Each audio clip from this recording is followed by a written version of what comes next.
Hey there, Adrienne Elise here. Welcome to the GAIA Daily for June 17th through 20th, 2022.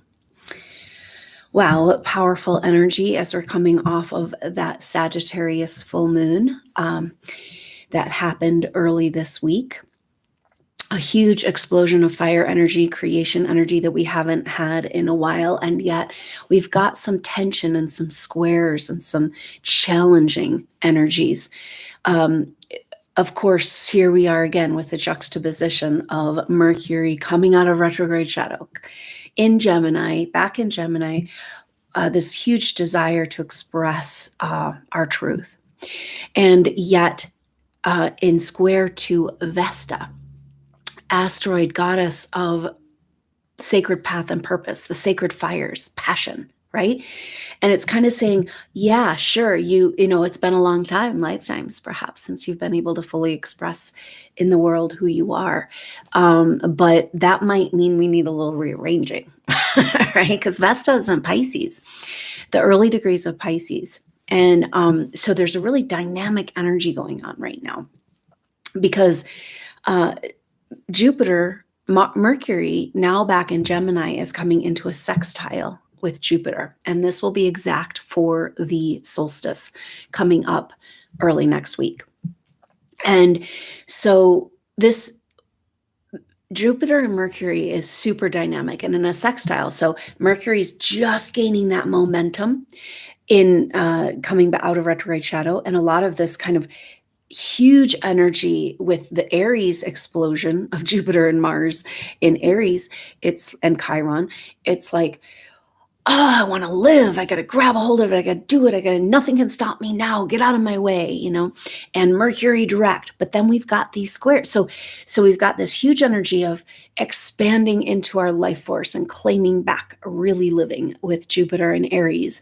And then Mercury coming out of retrograde shadow in the early degrees of Gemini saying, here I am. You know, I am back. I'm not hiding anymore. I'm not going to play small. I'm not going to do these games. I'm not playing by your world and your reality, you know? And so incredibly powerful. And the sextile between these, 60 degrees apart, you know? So Aries and Gemini, masculine energy of fire and air and expression and movement. But both of these big players, energetic energies, are in square. So Jupiter's been in square to Black Moon Lilith here for this last month, and it's going to last into July. And so Jupiter in square to Black Moon Lilith is our deepest, darkest secrets and hidden places in our psyche that we can't even access. You know, it really resonates with the 12th house in the astrology chart.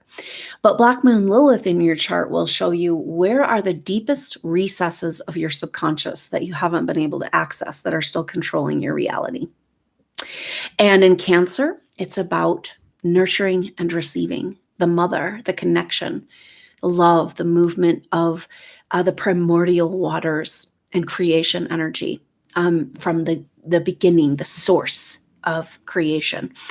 And so here we are poised in a new timeline because that Mars Jupiter coming together in Aries had this energy of like, bam, you know, landing this more optimal timeline. And of course, Mercury in square to Vesta saying it's got to be the be and the all and what you've always wanted. And all of this inside of you that for lifetimes hasn't been able to come together, be supported, and be expressed. And so Vesta's saying that your expression, you can't just go forward in this new expression, this new timeline, if you're not in alignment with your greater spiritual path and purpose.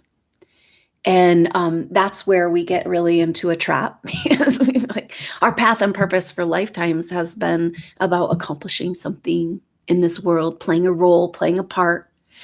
And it's not that we're not going to be doing those things, but the way forward right now in this coming out, SuperNova souls coming out of the closet, coming out of playing small, coming back into the ring, you know, being like, I'm no longer going to sit back and let life live me because it's half-assed bullshit and it's time to live life.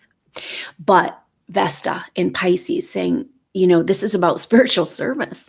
This whole deal is like so much bigger than us, and so we've got to align, what the pressure, the tension in these square aspects is about aligning with that greater spiritual purpose. Of course, coming back to, and then Gemini wants to express it, but it's like, yeah, but it's so different. The expression of this is actually an embodiment of energy. It's not a certain action or manifestation in this physical world. This seems to be the energy of this Taurus activation that we're experiencing with Venus and the North Node. Venus came together with Uranus last week. Boom, major activation of a Kundalini energy moving through the body. In Taurus, this feminine activation, it's opening us back up to our intuitive gifts, our ability to feel, our ability to co-create in this different way, our ability to rest and receive and empty and know that we're worthy, and clear all of those old stories that are keeping us. So the Taurus energy and Venus and the North Node and Uranus and Taurus all seems to be pointing to, the North Node is how are you going to get to where you're going? And so it speaks to Taurus is how this embodiment energy. So it's a very wild, the astrology speaking about, this new creation energy, this new timeline, this new availability for life force, growth, expansion. But then it's not about, it's always these concepts and energies throughout our evolution, at least in the recent lifetimes, it's all been about something manifest, something that we're going to do with it. And of course, coming back to this concept, this is about embodying and taking those higher frequency vibrations that were kind of like something out there we were trying to attain. The guidance, the connection, the spiritual, all that. We're out there, we're trying to attain it, working in this physical reality to attain that. And now it's a completely different game because it's like, oh crap, I am that. But I couldn't receive it. I didn't feel worthy. And now I have to embody it fully and completely. We're here, SuperNova souls, on the cutting edge of spiritual ascension, whatever that means. Apparently it has something to do with this cellular embodiment of higher frequency energies that have to do with our intuition, of our female side.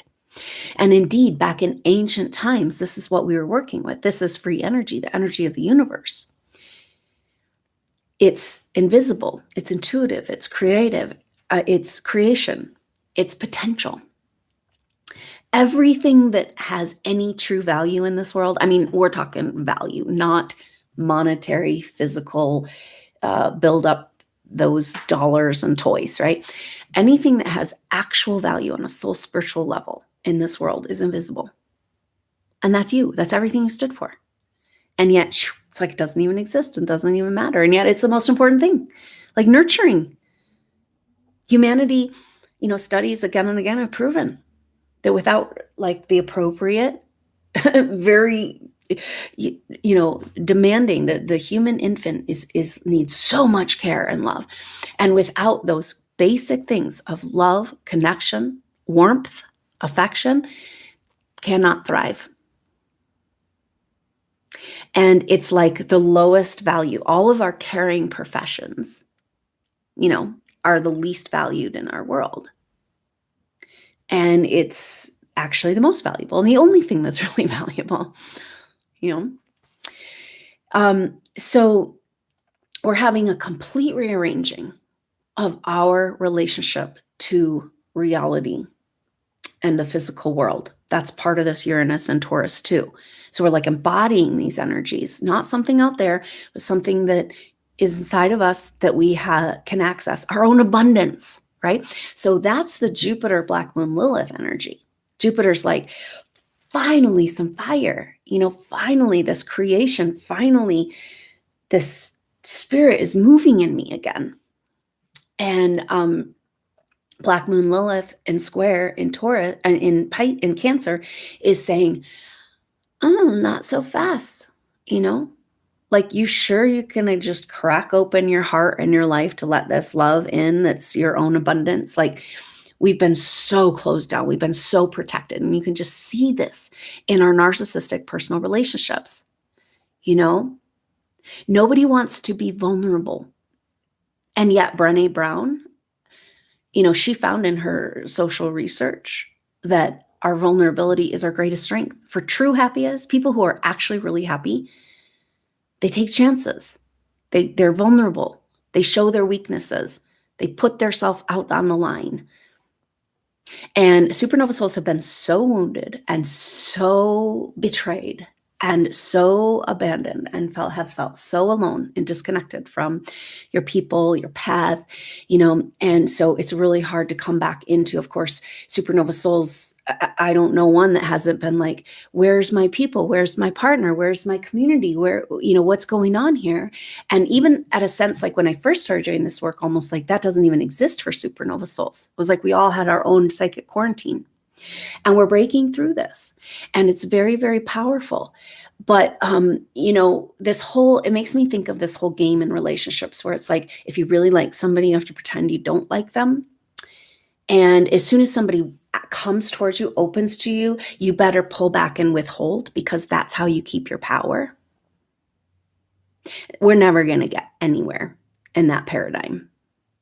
Go ahead and break your heart open. Just splatter it all over the place, you know, because we can't do this withholding, game playing, narcissistic bullshit in the abundance economy.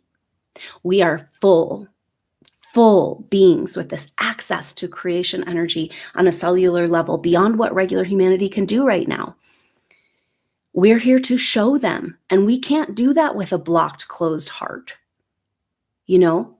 And this is such a deep, powerful mystery. And in this Jupiter square black moon Lilith, now that it's in sextile to Mercury, it's like that we're suspended in time. And that sextile to Mercury is so beautiful and positive, and it's like, ding, it's something different is possible. But both of them in square to these asteroid goddesses being like, yeah, not the way you've been doing it. Sorry.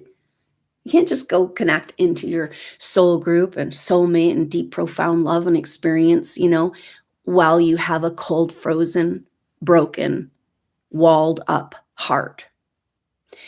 And so, you know, the reason why we've all been so frozen and broken and blocked is because of the grief that we carry. You know, supernova souls, if we're poised right now to be in a position to guide humanity into the next chapter, then we've always been ahead on this other level. We've been targeted and persecuted and betrayed and, you know, everything working against our mission and purpose. And then it's like, that's this activation right now. It's like, oh, come on, your spiritual purpose, it's calling. And it's like, wait a minute, that didn't work out so good, you know? And now I'm immobilized in grief and pain and shame. Is this what's keeping us from receiving our abundance? This feeling that we somehow don't deserve because we didn't fulfill our mission and purpose, you know? Now that's a lot of the grief, the grief that comes in the masculine side of ourselves, this about whether or not we're doing it good or right or are worthwhile. You know, there's a deep and profound insidious program right now in humanity for those that don't see the bigger picture. There's just this kind of unapproachable hopelessness.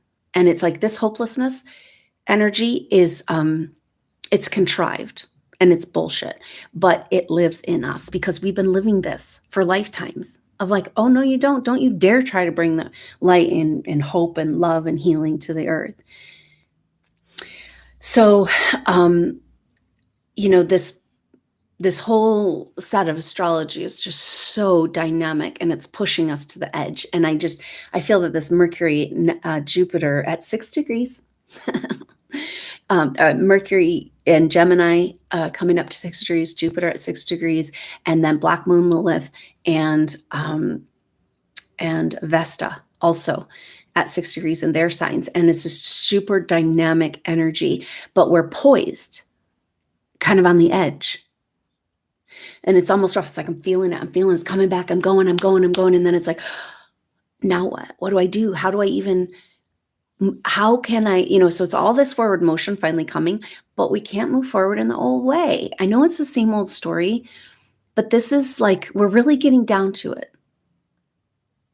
Now, a lot of people, supernova souls, are experiencing a lot of glitchy energies with the physical 3D reality, things not quite lining up and working. And this, I think it has to do with that. Okay, so going back to Mars together with Chiron, we've been feeling this all week long, and these wounds of the masculine healer, the wounded healer that feels like they haven't been able to succeed. And this is where we get to that hopelessness. I've tried everything. I keep trying. What's the point?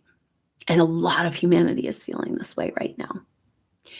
And it is the greatest disease. And it all comes from, like I said, like this inability to see just a little bit of a bigger picture.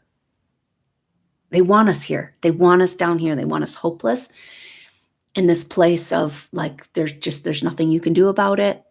Powerless, hopeless. And it's the furthest thing from the truth. Because what's really happening is that humanity, supernova souls, leading the way in recognizing that we had the power all along. And this is the mind fuck that's happening right now. It's like, oh, all that I was striving for, all that I was guided by or listening to or trying to communicate with, and everything that of light and spirit that I saw out there, that there was this feeling of disconnection from all that in these recent years, very deliberately through technological control. But now we're realizing that, oh, that's a part of you.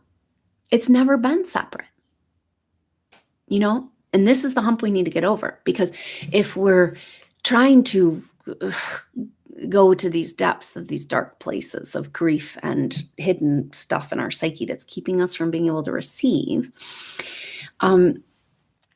then we're recognizing that it's all,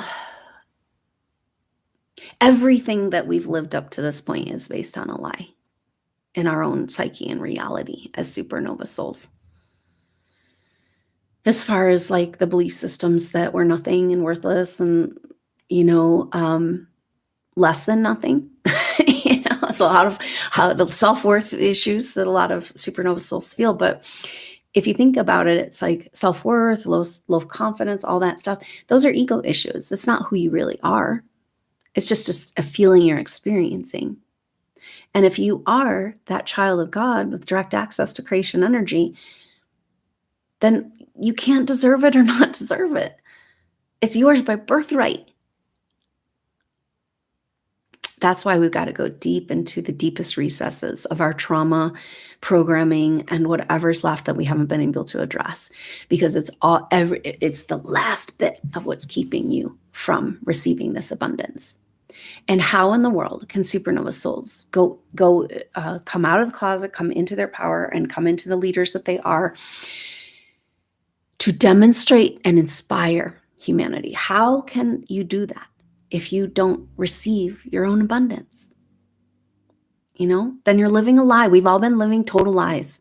We have these ideas of these spiritual alignments and what we think is right. And then because of the daily life on Earth and everything working against evolution, we're trying to build a new reality on a false reality. And we can't do it. We have to completely recapitulate. And it just brings this feeling of like, I feel better on some level, like a supernova soul's feeling more free, more open, more access to this energy. But on the other hand, really lost, like more lost than about where to go with next steps and what in the heck we're doing here. Maybe it means we're getting close to something. But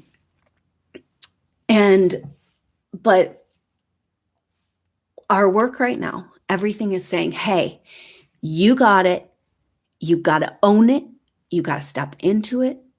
You got to live it. You got to breathe it. Because if you're not fully doing it, then you can't be that living, breathing example.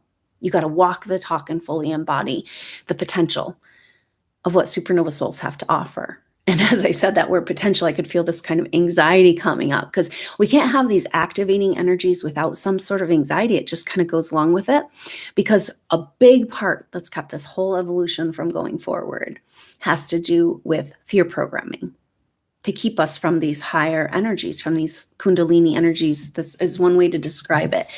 From this activation, embodiment, hooking up our circuitry and becoming co-creators. This is the main, the main point of everything that the control energies have done. Everything from the very beginning is all about this.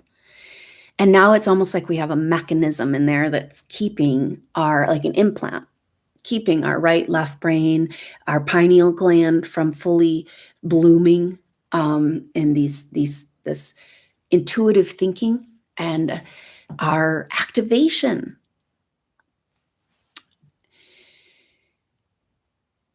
Because basically, since these structures and this reality are completely wrong, and all the programming, all the conditioning, nothing can support that. Now we're coming back to this kind of energy of, as you can tell, that Gemini energy, because I'm talking in circles, but eventually we'll get it all handled. So we're just coming into this energy of,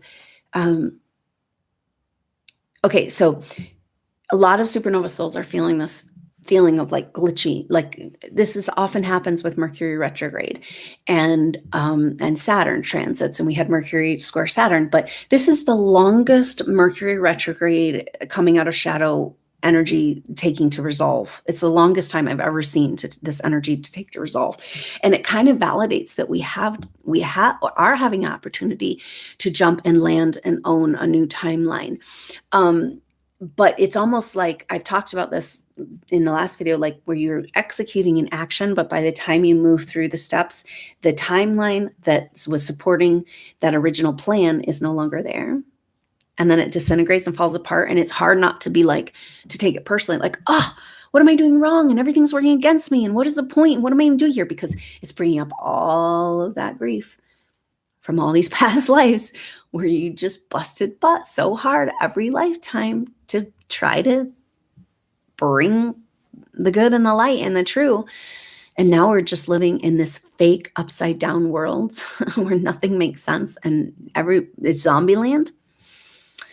That's just down here, right? More and more. So part of the glitchy energy of things not working out actually validates that you're accelerating at a huge rate.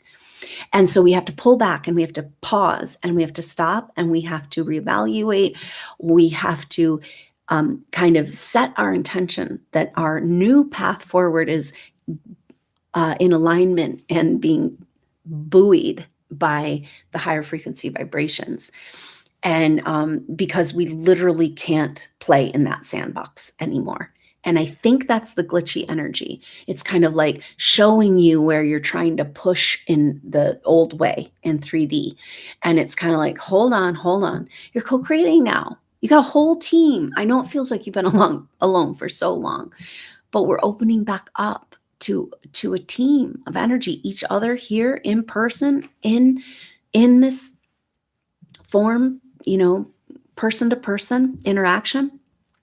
But there's also like this whole energetic structure that I would call like a crystal. It looks like crystal, like a Christ consciousness crystal grid. And it's time to start moving in that energy and feel yourself when you're co-creating and you're slowing down. You're like, oh, how do I get the most optimal out of each action? Not in what I think it should look like, but in the way that it wants to be, to get out of the way again, dissolve these ego constructs and let life live life. You can't really do that without the ego death experience. And we've been going through it. So we're all over the map right now. It's like we're having a life review, a lifetime's review of everything that's kept us from this threshold moment of claiming the possibilities outside of the soup of what's playing out for humanity. We've got to do it. We've got to establish there, own it, claim it, know we deserve it, heal all that grief and shame and on our heart, because so we can open up to receive again. Yes, it's our own abundance, but we still have to feel worthy of it and learn to receive. When we're constantly doing and acting and making things happen and planning and the way that this whole contrived reality wants to keep us, we can never rest. We can never receive. It's been a huge point of this agenda, right? Again, it comes back to that imbalance of the masculine and feminine energies. So we're coming on this solstice, and for the solstice, the peak of this energy is going to be this Mercury, Jupiter sextile and squares into these asteroid goddesses, kind of saying, hey, hold on, you're going to go create magic? Not without the goddess. You're not.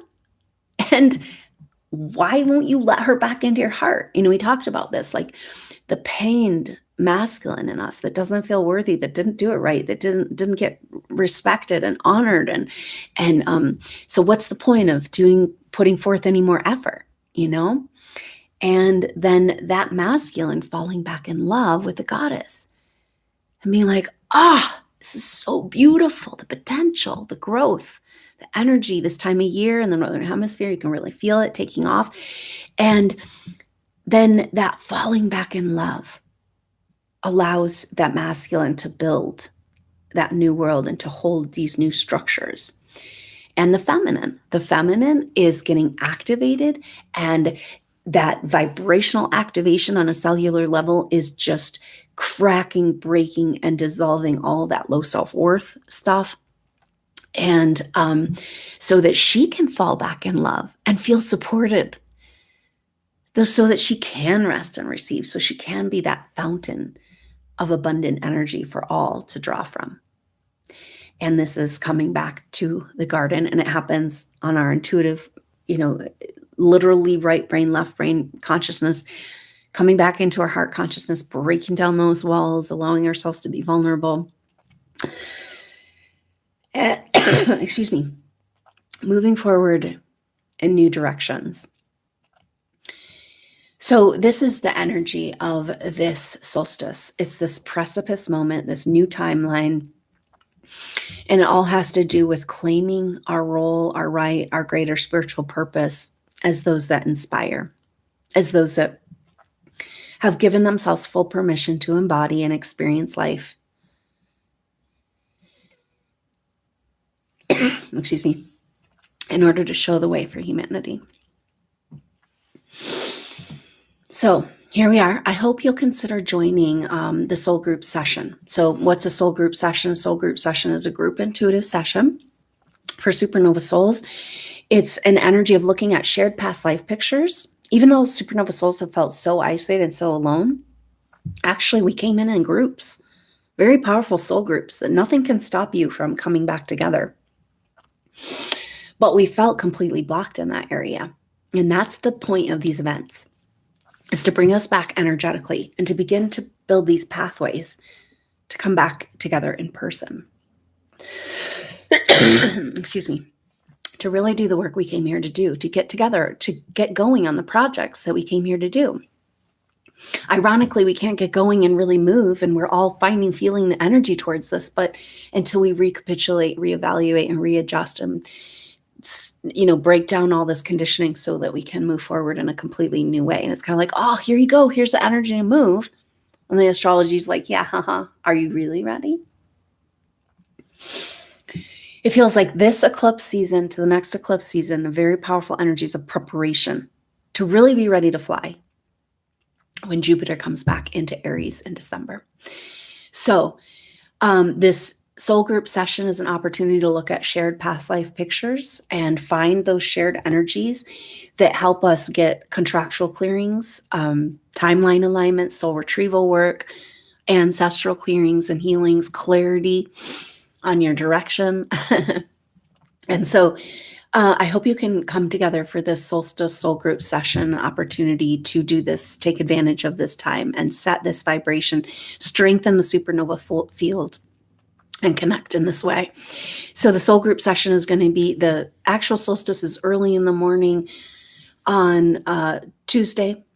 And the soul group session will be in the afternoon at 2 p.m. Mountain Time on Monday, June 20th. And I hope you'll consider joining that SuperNova Soul Group Session for the solstice, and the information to sign up for that is below. So thank you so much, SuperNova Souls, for hanging in there.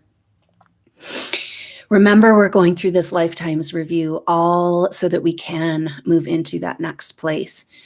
And the more you can be present and come into this place of co-creation where everything is fluid and moving, and you're a part of that moving piece, and you're going to have fun with it. So that's the focus.